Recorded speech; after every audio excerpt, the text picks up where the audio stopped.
you very much for joining today. I really hope that you get something out of this presentation. I know digital has been top of mind for so many of us coming out of the pandemic. So let's get started. This webinar is Build a Better Online Donor Experience for Your Brand. I'm Taslim Somani. I'm the advisor of digital transformation here at ST. And I've been working in the digital space for nonprofits for well over 10 years and in digital marketing for just about 20. Please don't try and date me. I try and avoid that at all costs, but here we go.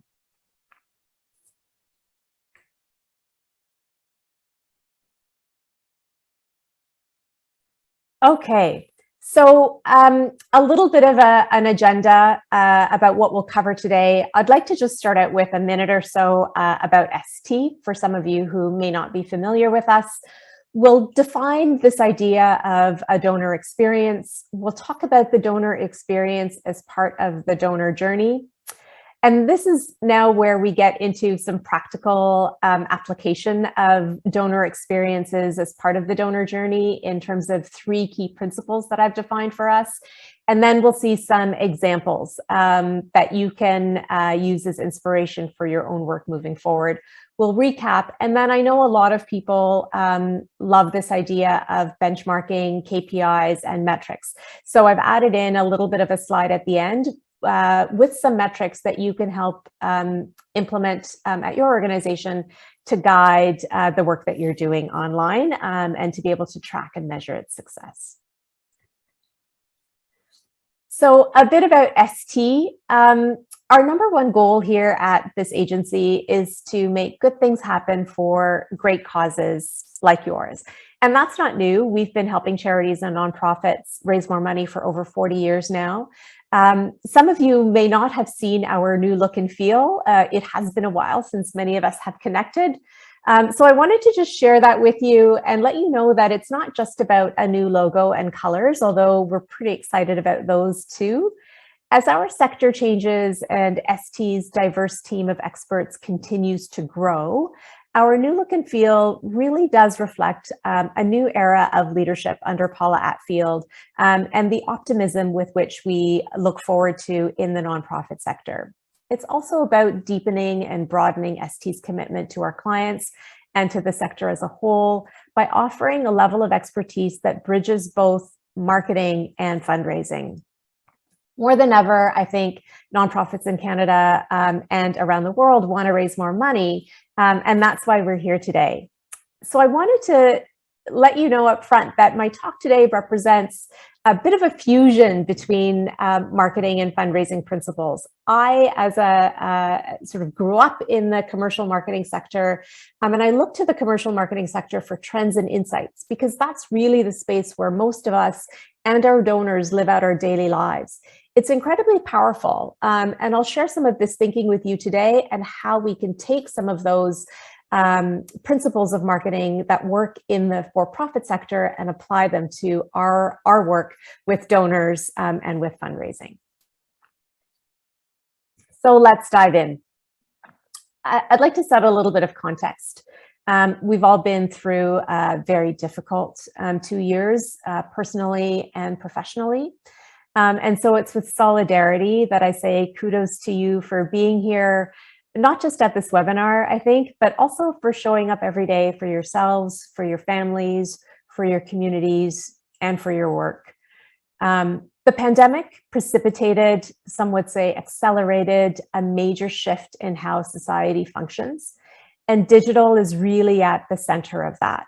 The ability to be online has enabled us to stay connected, to work, to interact with our families, to unwind with a great TV show, to see a doctor even, and do simple things like get groceries and shop for school supplies, clothes, and now even cars, and so much more. As I was putting this deck together, I was doing a little bit of research in terms of how digital has impacted Canadians during the pandemic. And StatsCan reported that e-commerce sales doubled in Canada in the first year of the pandemic. That's a growth of 110%. In 2021, the number of digital buyers in Canada surpassed 25 million. And by 2023, which is just next year, over 80% of Canadians will be digital buyers. That means that they will have completed and will continue to complete transactions online. So essentially everyone from your kids to your peers to your parents, and for the younger folks of us, our grandparents, everyone is engaged in e-commerce of some kind. And as Canadians, we have a much deeper understanding of e-commerce and how brands and retailers deliver e-commerce experiences and digital experiences to their customers. So what I'm trying to say with all of this, and I suppose I'll be a little bit blunt, is that we have to up our game as nonprofits. The expectations of our nonprofit audiences when it comes to an online experience are higher than ever because they've been exposed to Shopify checkout pages, OneClick checkout on Amazon, and really outstanding digital brand experiences. So when I think of translating that commercial customer experience to donors, these are some of the terms that come to mind. This idea of multi-channel, of a donor-first approach, of brand, of effort, of evolving donor expectations, emotion, best practices, successful execution, tools and technology, rethinking how we do digital for our donors. This idea of donor experience is very much an iteration, as I said, of what has been and continues to be an area of investment for the big brands, and that is around customer experience, or CX as it's often referred to.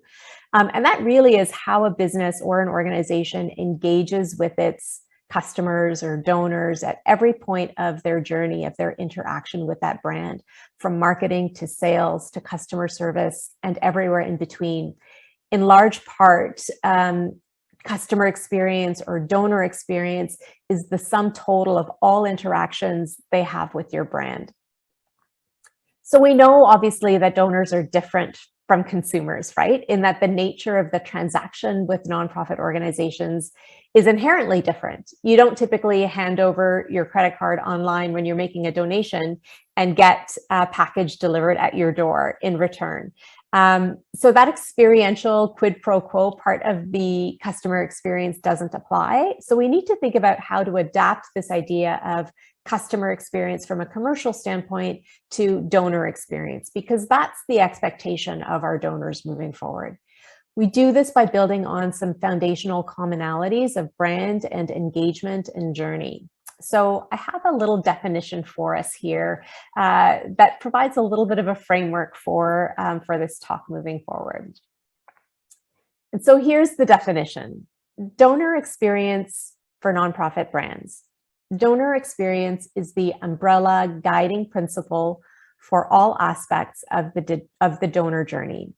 And in my view, it comprises three key elements. So we had that big sort of screen with all those words. The three most important elements of that are emotion, effort, and successful execution. And this is really key too, that a donor's experience is tied directly to their impression of your brand. So we'll talk a little bit now about donor experience as the umbrella of the donor journey. And this is a little bit of theory, so please just bear with me. But this idea of a donor journey is broken out into four key boxes here that I've laid out: awareness, consideration, donation, and post-donation. And these are essentially the interactions that your donors, your prospective donors, your supporters have with your organization. So if we take a fictional character, let's call her Aaliyah, she could be exposed to your brand at an event from a share in her Instagram feed, or a tweet, a news report, or a radio story, or even just an anecdote from a friend. And this is her introduction to your organization at the awareness phase. And her awareness of your organization builds after that very first interaction. And if her values match the values of your organization, she may move from the awareness phase into the consideration phase. And so consideration is where Aaliyah has a chance to learn more about your organization. It's also an opportunity for engagement through something called what I've called a little bit of a discovery loop. So as Aaliyah delves more into learning about your organization, she becomes more aware of your organization. It becomes a little bit more top of mind for her. She may realize that she can connect with your organization on a values level. And this is then where we move into a decision-making process or phase around donation. She may have had enough interactions with you to say, listen, I really like you as an organization. I think I'm going to put my money where my heart is and make a donation. And then once she makes her donation, we get into what a lot of organizations and nonprofits that I work with and in the sector generally like to call stewardship, right? So a thank you email, perhaps a series of welcome emails to give you more information, to give the donor more information about the organization, perhaps a call for conversion to monthly down the line or an invitation to an event. The idea is then you move that donor up the donor pyramid, sorry. And so I'd like to propose perhaps a little bit of a rethink. Stewardship to me feels very much centered around the organization. But if we start to think about it from the perspective of the donor, we're starting to think about it as loyalty. And so I've called this this loop, donation, post-donation, and back again to donation, this loyalty loop. And again, it's also focused on engagement. So how do we move our prospective donors and our donors across the donor journey by providing a solid donor experience? What does that actually mean in practical terms? How do you build a successful online donor experience? These are three things that I'd like to talk about today. There's lots more that we can talk about in terms of building a better online donor experience, but these are three key areas that I think are a good place for nonprofit organizations to start. One is surprise and delight. Two is about reducing friction. And three is around building a relationship. So the surprise and delight piece really is around the awareness and consideration phase, can also move into the loyalty phase. The reducing friction is really about that conversion action of making a donation and interacting with your brand across channels in the online space. And the third one is very much about loyalty and building a relationship with your donors once they're on board. So let's get into some practical understanding of what all of these things mean. So we're moving now into from theory into practice here. So surprise and delight is a commercial marketing approach that's been around since the mid-2000s. And the idea behind surprise and delight is to build a strong emotional connection between the consumer and the brand or the product, often through rewards leading to customer loyalty. There was a quote from an article that I read, which was really fantastic. So I'll read it to you right now. The author says, everyone likes to feel special, and customers always want to feel that their dollars matter. Nothing says, I value you, better than when companies take the time to look for ways to surprise their customers. By giving just a little bit back, customers who are already in like with a brand are guaranteed to remain repeated customers. And I would say it moves them along the pathway to being in love with your brand. And so I know that you're thinking now, well, how does this apply to nonprofits? We don't do things like private sales, coupons, birthday rewards, etc. But if donors are also expecting to feel special in some way, like consumers are, what does surprise and delight look like for nonprofits? Surprise and delight is a way to show your donors that they are special for their contribution to your cause and to demonstrate their value beyond just a thank you. So Surprise and delight is not a catch. Donors are made to feel special by being treated to something of value throughout their donor experience, completely out of the blue with no strings attached. And I think that's where you get this idea of surprise and delight, that it's coming from out of the blue, it's unexpected, there's no expectation of anything in return. And that really does go a long way to building brand loyalty. So when I think about surprise and delight, what it is and how it can apply to the nonprofit world, I think about four things: inspiration, entertainment, usefulness, and exclusivity. And I'm going to take you through an example of an organization called Stand Up to Cancer. Many of you may be familiar with it. It's a big organization in the US. They have a lot of celebrity endorsements. They have a big show once a year that's televised and broadcast. Despite their big budgets, they do things in a really smart kind of way and really have taken this idea of surprise and delight and actualized it for their donor and prospective donor audiences. And so here are just a few examples of how they manifest inspiration on social media. They have these wonderful boxes that are little mantras or little kudos for people as they're sort of scrolling through their feeds. They see it. So this one says, "I am proud of myself." There's no expectation of anything in return. It's just an endorsement of who you are at that moment in time as you're going through your feed. Another one is, "I am more than my diagnosis, Stand Up to Cancer." So this is sort of a little bit of a solidarity play with people who are living with cancer today. And this is, "Today is going to be a good day." It doesn't, it can apply both to people living with cancer and to donors. It's a little bit of a pick-me-up. Again, this idea of just inspiring someone to get through their day if they're having a rough one.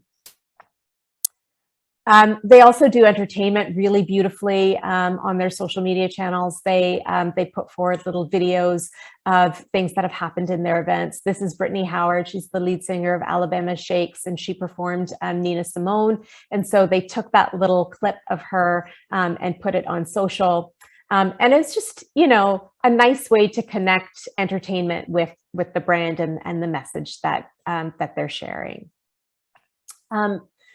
This idea of entertainment is really, I think, underutilized in the work that we're doing and the work that I'm seeing with nonprofits globally. But I think it's really valuable and something that we need to be mindful of and to maybe try and build in some opportunities for entertainment that are still reflective of who you are as a brand, but are about providing your donors with an experience with you that maybe doesn't have anything else associated with it other than just the experience of that entertainment piece itself.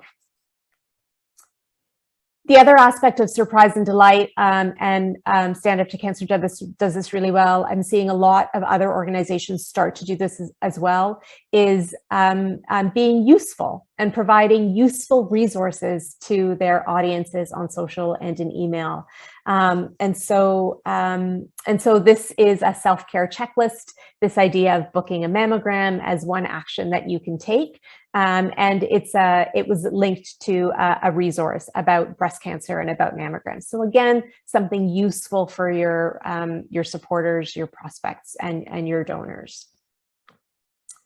And then I think before I move on to that last bit, I just wanted to make a good point here and share with you some observations around the consistency of their brand across these inspiration and resource posts. They have a really clear visual identity. Their brand colors are really strong. There's a consistency in some of their in a lot of their messaging, and it is really well executed, flawlessly executed, in the same way that a Nike would execute posts on their social media. Stand Up to Cancer is doing something really similar. And a lot of this, you think, oh, well, these guys have big budgets and they're big brands and they can afford to do this.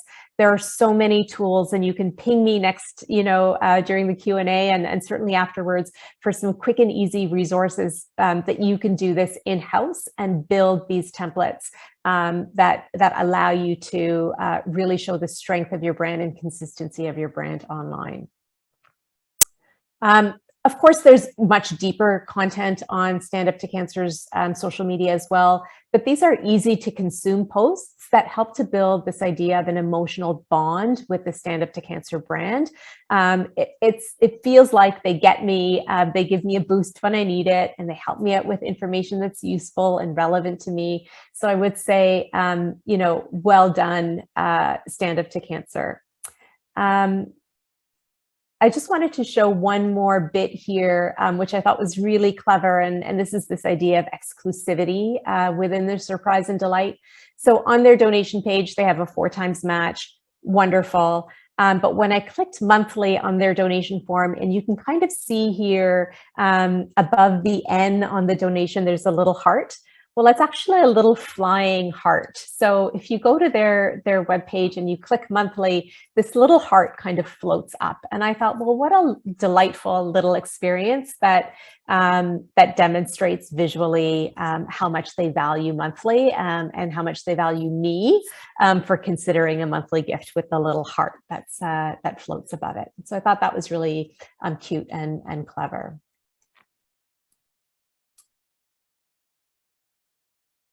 The second leg, I guess, of this sort of 3-legged stool around building a better online donor experience is around reducing friction. When I talk about this idea of friction with our clients and prospective clients and with colleagues in this space, it really resonates. And I think it's something that we need to be mindful of when we are building online experiences for our donors.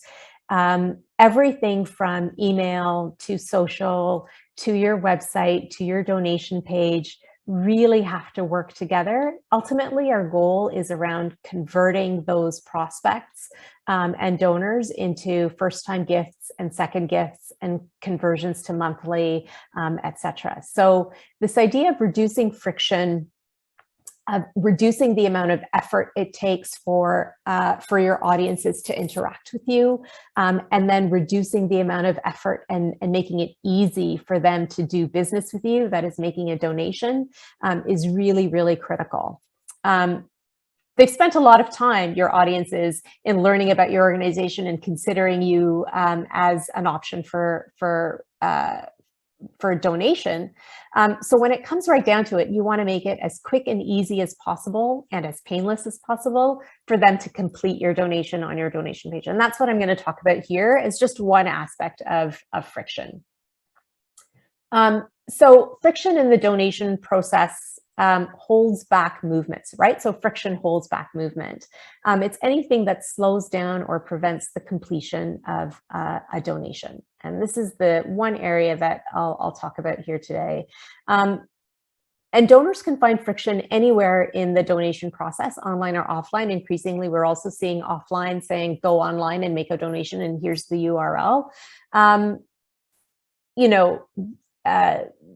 Making it easy for our clients to do that would be great. So traditionally, here's just a really quick example that's just come to me right now.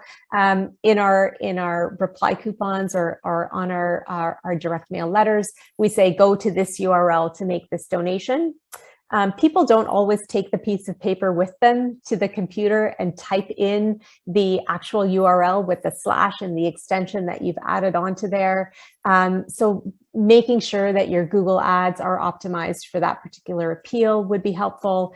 Think about including a QR code instead, so it's really easy for someone to pick up their phone, scan the letter, and make the donation in mobile. Those are just a few small examples. In terms of donation page design, and this is really where I think there's a huge opportunity for nonprofit organizations to really up their game when it comes to donation form design and the way your donation forms look online and on your website. Often there are too many options right up at the front. I'll be providing you with some examples here, so you don't have to, so you'll see some sort of tangible examples of that. Often they're not optimized for mobile. Often there's only one payment type, which is credit card. Sometimes there's issues with page load time. Sometimes there's issues with the page location and where to find it, and how error messages are applied as well can all be points of friction along the way. So we want that line from intention to donate to hitting the thank you page to be as straight a line as possible, instead of all of these inflection points and decision points along the way. So here's what I'm talking about in terms of an example of a donation page experience that maybe has an opportunity to reduce friction in a number of areas. This form feels like it's about 10 years old in terms of styling and design. There are too many options right up front. It's asking me what type of gift I would like to give, whether it's one time, monthly, in memory, or in honor. You know, that's a decision point that maybe some people wouldn't have thought about. Well, maybe I should dedicate this gift to my grandma, or maybe I should make this gift in honor of a colleague that isn't with us any longer. So these are decision points that, you've made a decision to donate. Let's just get that donation in. I think in mem and in honor are donation types that can be tucked away elsewhere on your website. I would encourage you, obviously, to let your data guide that decision, but that's maybe an opportunity to decrease the friction there, is to reduce the number of decisions up front. What you don't want to happen is paralysis by analysis from the donor's perspective with that. There are things like a title field, and really taking a look at the fields that you have on your donation form. Are you using all of them in your data? Things like title may evolve moving forward as gender norms evolve. So that's a consideration too. Payment information, there's only one payment information type here, it's credit card. As we're moving towards mobile, and 50% of transactions will be mobile, moving forward. Already it's 53%, and the trend is growing. You want to be able to have one-click payment options, things like Apple Pay, GPay, PayPal, things like that included on your donation form, so that they are really optimized for mobile. So this is maybe an example of an old style donation form. Let's try and evolve our donation forms to maybe something that's a little bit more modern and present day, current day, more in line with consumer expectations of a checkout experience. This is EcoJustice. They are a client of ours. I love them. They use a different donation form format. They have a really lovely case for support on the left-hand side of their donation page. And then they have a 3-page checkout, which makes it really easy in mobile to check out, even on a desktop. There's small chunks of information that you have to commit to at each step. It's really clear, and it's really easy, and it's laid out really nicely. On the payment detail section, they also have an option for PayPal. So that's a really nice example there. This is Arthritis Canada.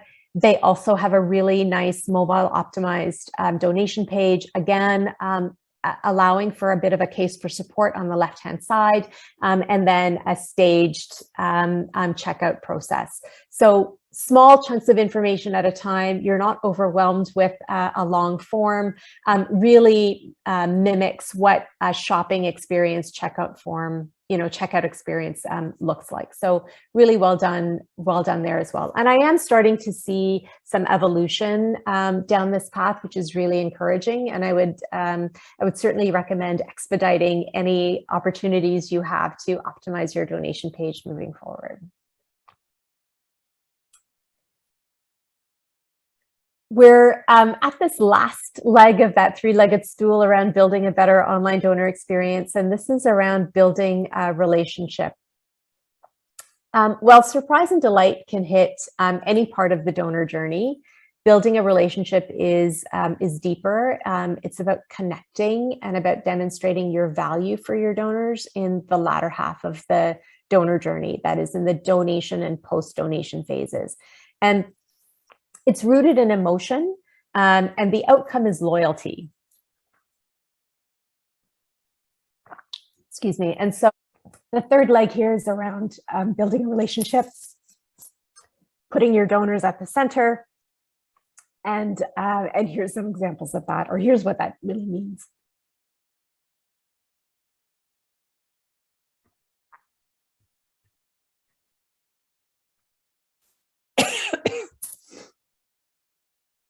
Just a quick definition with the donor at the center, a strong donor relationship goes beyond stewardship to focus on loyalty. And that is an emotional connection with your brand. So if you think about, I'll go back to some commercial examples here, Android versus Microsoft, Apple versus Microsoft, Android versus iOS, Nike versus Adidas, Coke versus Pepsi, for us gamers, or for some of you who are gamers, Roblox versus Minecraft. You have a certain brand preference, right, in certain categories, and these brand preferences do become part of your identity. You know, I'm a Coke person and I prefer Apple. That becomes a little bit a reflection of who I am and what I value. And a strong relationship with a nonprofit brand is also about an alignment of values and can make your donors feel as though their support for your organization is also part of their value system and part of their identity. And this is sort of this idea, and it may be a little bit, you know, airy-fairy up there, but this is really kind of the kinds of things that we're doing to build loyalty. And thinking about that as you're putting together your stewardship plans and your engagements with your donors once they've made their first donation, is how you build that loyalty, how you convey your values, how you connect your values to those of your donors. And so in this donation, post-donation loyalty loop, we want to start with gratitude and meaningful gratitude. I think that's a clear distinction that I want to make, is meaningful gratitude. This idea of informing, obviously, about the work of your organization, how you're helping, what your impact is, and then providing your donors with an opportunity to deepen their involvement with your organization. So, gratitude. Do your donors feel great about making a donation or for signing up for your email? Does their support make them feel valued, feel special, feel connected? Does it feel like they're making a difference? So I did this really interesting experiment a little while ago. I selected a handful of well-known nonprofit brands, some national and some international organizations, and I made a small donation to each of them online. And my objective was to see what their online donation experience was like. In some cases, I found the donation pages themselves were engaging with a strong case for support, a clear outline of the impact of my donation. Donation forms varied in terms of the experience. But this point after making a donation to me came a little bit as a surprise, and not in a great way, I'm sorry to say. Maybe it was just the organizations that I sampled, but here's some of what I found. Some of the organizations that I donated to only had a one-line thank you. And in fact, the vast majority of them asked me to do even more. So it was a one-line thank you that says, you know, in this example, it says, thank you, now you can make an even greater impact. So not only have I just made a donation to this organization, but now it's asking me to do more. It's asking me to share the campaign. It's asking me to post on Facebook that I've made a gift, and maybe my audience, my friends will too. It's asking me to get the word out on Twitter. It's asking me for all of these things, but I've just made a donation and I've just received a one-line thank you. Not even, just 2 words, thank you, and then an ask again. So in this experience, I don't know how you feel, but I certainly didn't feel appreciated, and I certainly didn't feel great about the experience. So this troubled me a little bit because it didn't help to really build a close feeling, a close relationship with the organization moving forward. I thought maybe I'll think twice about giving again to this organization, because it doesn't really feel like they value me as a donor. I did donate to Charity Water, and some of you, many of you may be familiar with them. And I know you've probably seen Charity Water being held up as an example in other presentations, but I think it's worth taking a look at some of the things that they're doing. And so this was an example of gratitude on their thank you page that I thought was spectacular. It sort of blew me away. It was gratitude and surprise and delight all sort of rolled up in one. So it confirmed that my donation was successful. It says, thanks for your support, and here's what's next. So it gave me a little bit of a heads up that I'll be getting a confirmation email, and this sort of call to action to sign up for an account so that I would be able to stay more connected. This was also a video, and so I'll play it for you here. I hope this works.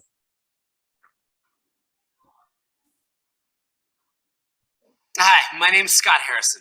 I'm the founder and CEO of Charity Water, and I just wanted to thank you for your support. Because of people like you, Charity Water has been able to change the lives of more than 10 million people around the world, bringing them clean and safe drinking water. 100% of donations just like yours always go directly to bringing clean water to people who need it most.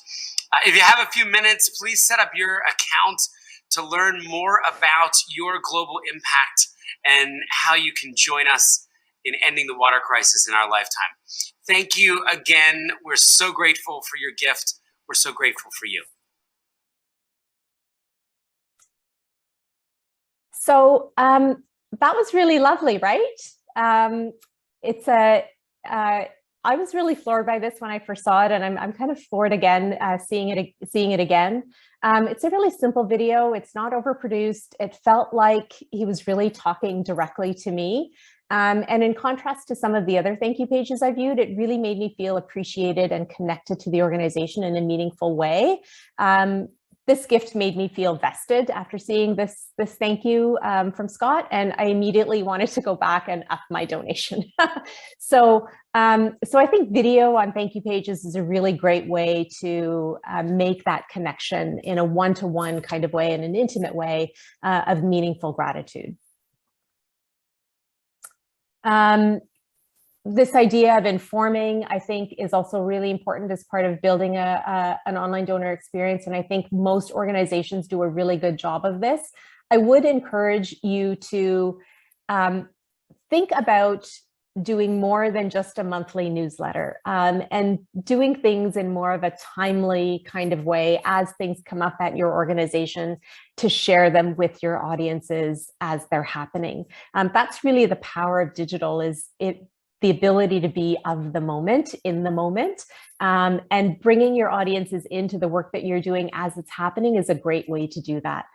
So Pathways to Education does a really nice job of this. Friends of Canadian Broadcasting does a really nice job of this. Eco Justice does a really nice job of this when they're winning cases or going to court for certain cases, that kind of thing. Lots of organizations are starting to do more of this, and I would encourage you to think about how you can incorporate that in your communications planning as well. This last aspect of relationship is around involving your audiences and being able to do more and to contribute more and in different ways than simply making a donation. I want to maybe just draw your attention to the Friends of the Foundry email on the right-hand side. So the Foundry are a series of buildings in the West Don Lands in Toronto, and those buildings were slated to be demolished for development. And so this grassroots organization started up to save the Foundry buildings. And they sent out a campaign, or they developed this campaign around 21 weeks of resistance against the demolition of these buildings. And each week was a new action that you could take. And so this one was about saving the protest art. So, city or provincial officials were going in and painting over or cleaning up some of the protest art that was on some of the fencing around these buildings. And they were a true reflection of people's feelings around the demolition of these heritage buildings that were important to the history of Toronto. And so it was an action-oriented email. It wasn't about donating. It was about taking an action to support the saving of these buildings. And so your actions don't have to simply be around donating. And there's creative ways to encourage action among your donors and supporters. So we're at the tail end. Just a really quick recap. How do you build a successful online donor experience? You start with the donor journey. The donor experience sits on top of that. Awareness and consideration. Think about this as a discovery loop and how you can engage your audiences in this loop around learning more about your organization and wanting to learn more about your organization enough to make a donation. And then once they do donate, to think about stewardship as part of a loyalty loop of, again, engagement and consistent engagement with those donors on an ongoing basis. So we talked about surprise and delight, reducing friction, building a relationship. Surprise and delight is inspiration, entertainment, usefulness, exclusivity, friction around the donation form design and minimizing that so that there's a straight line from intent to donate through to a thank you page. And this idea of then building lasting donor relationships. I'll spend just a minute on these key performance indicators, because I think that it's really important that at your organizations you establish a set of KPIs that can help guide the development of your online initiatives so that you can measure and track results. And so around awareness, and I've broken them down in these phases, sort of consistent with the donor journey. In awareness and consideration, growing your email subscriptions, growing your social media followers and engagement on social media, thinking about engagement in the email communications that you send out, as well as website metrics. In the donation phase, really taking a hard look at some of those key metrics on a donation page, like bounce rate, time on page, conversion rates, etc. And then in the post-donation phase, looking at email engagement from your donor audiences, and then these opportunities to engage in other things like events, starting or participating in peer-to-peer events or third-party events, renewal rates, that kind of thing. A couple of final thoughts. Be curious about digital. Digital is constantly evolving. It's constantly changing. I read a lot every day about new things that are happening in social, new things that are happening in web design and development, all of that great, in payments, in gaming, really cool stuff. Test, optimize, repeat, rollout. You don't have to do everything all at once. Incremental change that's done in a structured way can really move a program forward in a short period of time.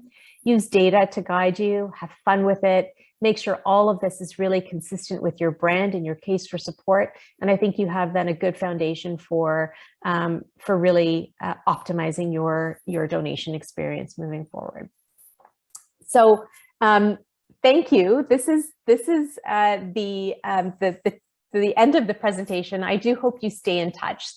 These are my my contact details, and I'm happy to take any questions at this point in time. I haven't seen anything come through in the, oh, here we go. I was just going to say I haven't seen anything come through in the chat, but Paula has asked a question, which is, what are some of the sources that you read to keep up to date?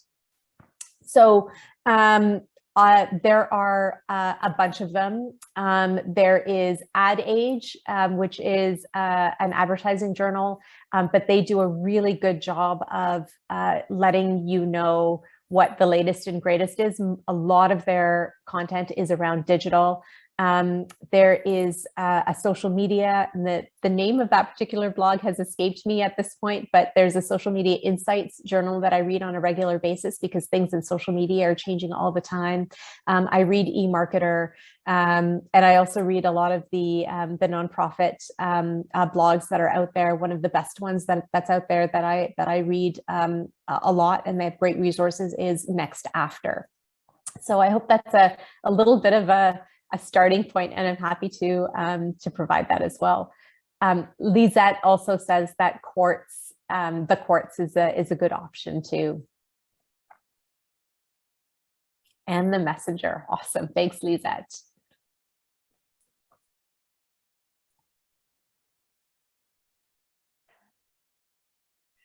We have one question in the Q&A section. Can we have the presentation deck after the presentation? So yes, we will be sharing this presentation. Absolutely. David is asking, how would you recommend balancing minimizing friction on the donation process versus capturing critical data through the donation process? So this is a tricky one. David, I guess I would ask you, maybe if you can put in the chat, what types of critical data are you collecting through the donation process? One of the things that I see a lot of donation pages do right now is ask for explicit permission to receive email communications. And I think that's an opportunity lost to bring someone into your email database. It is implied consent when someone has a transaction with an organization in Canada that you don't then need explicit permission to collect an email address or to send marketing messages because that forms part of a business relationship with you. So I would say wherever you are collecting data or asking people to check off boxes, that you really sort of think about how you're using that data. Is it how frequently you're using your data? Are there other ways to capture that data? So for example, I know some organizations do follow-up calls with donors in order to convert them to monthly giving. Maybe part of that process is asking them to update their information, or you send out an email saying, can you please update your information, or can you answer this survey, that kind of thing. So there might be some other options and ways to do that. The reason I think people don't like to provide more information than is absolutely necessary in order to complete a transaction, right? So sometimes, you don't want to give information because it's just, you don't feel good about it. So the email one, David, you're saying is the one. I know legal often has something to say about this, and I know boards often has something to say about this, but I will say building your email database is a huge benefit to your organization moving forward. That's your opportunity for one-on-one communication. Mail is expensive, and not everybody will like mail or will respond to mail in the same way. And if they've come to you online, you need to be able to communicate with them online, and email is your best way to do that. If you're allowing people to opt out of email, you're losing your audience. And as things get a little bit more tricky when it comes to online advertising and cookies, your first person data, your first party data becomes so much more important. So email addresses are really, really critical. Lisette is asking if you can explain why you need a particular touchy data point, such as a phone number. I think that's a really good point. Lisette and I were just sort of talking about this today, is this idea of having little symbols beside the fields that you're collecting, like a little, you've seen them in other forms as well, an italicized I, and you click on that and a little pop-up box comes up and says, this is why we're collecting this data. That may help people as well to kind of go down that path. If you can collect cell phone numbers, mobile phones, I think that can be a huge asset again to your organization for ongoing communications and promotions. I know over the holiday season this past year that I was receiving text communications from a number of organizations that I support. And I actually really appreciated them because it meant that I didn't have to go through my email. And they were really like quick and easy, you know, click here to donate. We've sent this email, you know, in case you didn't see it, here's easy access. So, so cell phone numbers in particular, and saying cell phone number or mobile would be another really great data point to capture. And you can test to see whether or not making it mandatory or optional would work for your audience. Question about one-click payment options, PayPal, Apple Pay, etc. 53% of Canadians today are using their phones for mobile, for e-commerce, for transacting online, whether it's groceries or you know, signing up for a newsletter, whatever, making their, you know, weekly Amazon purchase, you know, whatever it is. And so to think about, you know, having a credit card on your mobile phone, pulling it up, you know, having to punch in all of the numbers. Sometimes there's a scan your card, sometimes there isn't, sometimes it works, sometimes it doesn't. It's a bit tedious, right? To have to pick up your credit card and type in the numbers on your phone. So the one-click options, PayPal, Apple Pay, GPay, make it so easy and seamless for your donors to complete that transaction. And most of the or the biggest brands online who do e-commerce have those options already. So your donors are also customers, they're transacting online. Their expectation is that they will have these things online. If it becomes more cumbersome than that to give to you, maybe that's a reason for them to abandon your donation page. So I would highly encourage you to think about adopting these three, if you can: PayPal, Apple Pay, and GPay, all three of them potentially on your donation pages.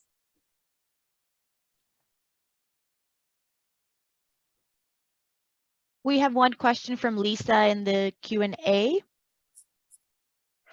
Entertain might give nonprofits pause as they might think it diminishes the seriousness of their cause. What would you say to offset any squeamishness on their part? Oh, that's a really interesting question, Lisa. You know, entertainment can also take the form of, I guess I'll start by saying it has to fit with your brand. If you're a really serious organization, then maybe doing something like a concert seems off-brand. But storytelling done in a compelling way can also be entertainment. And so I don't know if any of you follow Humans of New York on social media, but they do such a wonderful job of combining entertainment with inspiration through their storytelling. And there are these wonderful threads that they have sort of throughout a day, like 7-part series that you have to sort of read and pay attention to and find out how the story ends. And I think that's also a form of entertainment. So I think it's about finding something that will fit with your brand, but that also provides, you know, this level of entertainment and interest among your audiences. There's also things like, you know, what you do inside your organization as staff, you know, insider views. You know, you're a hospital, you're all decked out for the holiday season. You have a little concert in the lobby. That's entertainment too. Broadcasting that, using content that you have or programming that you have already and packaging it for social and sharing that with your audiences, that's also entertainment. And I think that's what the Stand Up to Cancer example did really well, is they took something that existed in the broadcast channel and they packaged it up for social. So being on brand is really key. But I think there's lots of opportunities to leverage what you're doing already, and just thinking about that from that perspective of entertainment without necessarily an ask involved, because that also helps to strengthen that emotional connection with your brand.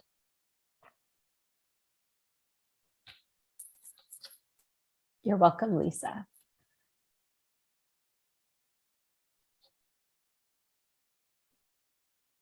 Are there any last questions here?